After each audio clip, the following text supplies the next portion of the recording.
actually. And that was really, and I called the, as I said, the book, The Art of Integration. Yeah, I've got it here. that's it. Yeah, that's it. And I love the title, Islam in Our Green and Pleasant Land. Yeah, Even the title is so powerful. yeah, because it is. It's Islam. We're here in this green land, you know, and many of us don't know, but there are hundreds and thousands of saints, Christian saints buried all over this island. Someone just told me when the Armada sank off of England, there were many Moroccans on that boat, and they were shipwrecked on land, and they integrated and married and stuff.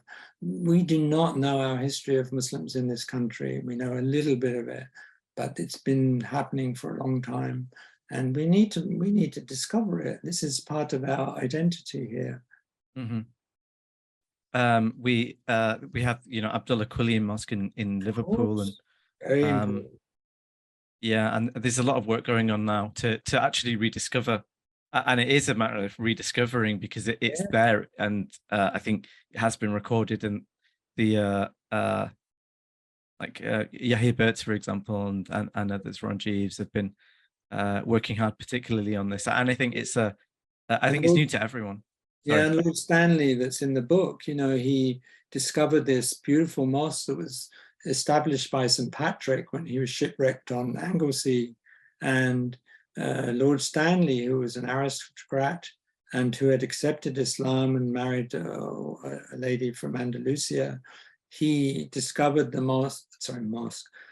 church in a very dilapidated state, and he restored it. He didn't convert it into a mosque. He kept it as a church, but he put Islamic stained glass windows in it. And there is a beautiful plaque saying that Lord Stanley, who was a Muslim, you know, restored this church. And it's a beautiful place. You know, I had it opened up. It's in the book. They opened it up for me so I could photograph it. There's one small mistake, though. On their plaque, it says that he was buried standing up, which is a bit of a misunderstanding about how Muslims are buried. Okay. Yeah. Obviously, they weren't, no one explained to them, but yeah, and he looks, you know, he looks very English. And there are a lot of characters like him, and in the description of him, that he was very humble and more Muslim than most of the Muslims living at that time, you know. So in terms of this developing or perhaps rediscovering a kind of a British or UK or European, you know, identity, how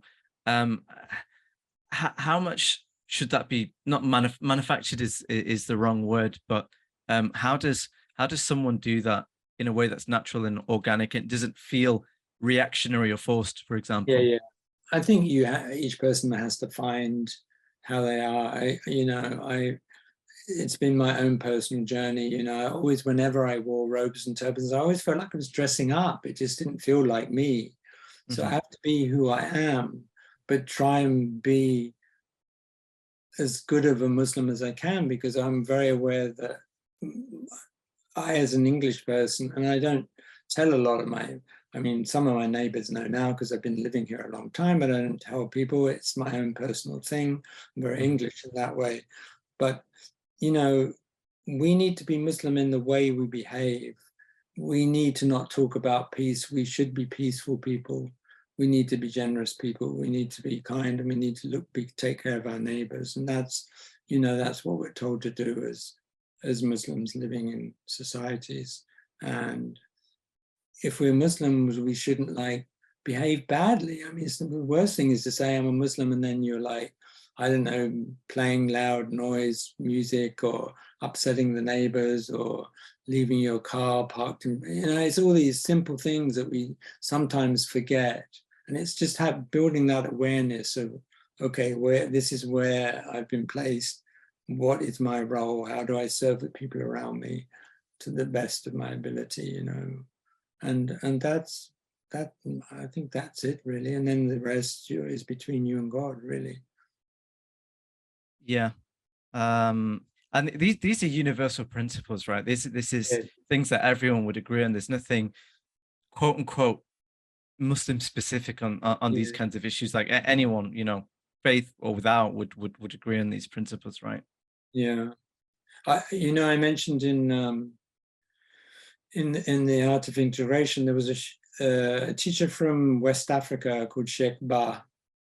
He's a great scholar, and he said that Islam is a pure, a clear and pure, unpolluted river. And he said that it takes on the color of the rocks that are on the riverbed. So if a clear river was going across black rocks, the water would look black. If the rocks were yellow, it would look yellow. And so he says, by that, Islam in African is African. Mm-hmm. Islam in China is Chinese. And therefore, I say, Islam in England is British. It has a British appearance. The Islamic stuff is all to do with our behavior and our inner dimensions and, our relationship with God. But outwardly, we're English. And that's what I loved about China. They're so Chinese, the Chinese Muslims. Mm-hmm. Their whole culture is Chinese. They've developed their own Chinese calligraphy, Arabic calligraphy, but it's in a very flowing Chinese style. Their mosques, as I said, look like Chinese pagodas. It's very Chinese. You don't feel that they are Chinese who became Arab. Mm-hmm. And that's very important.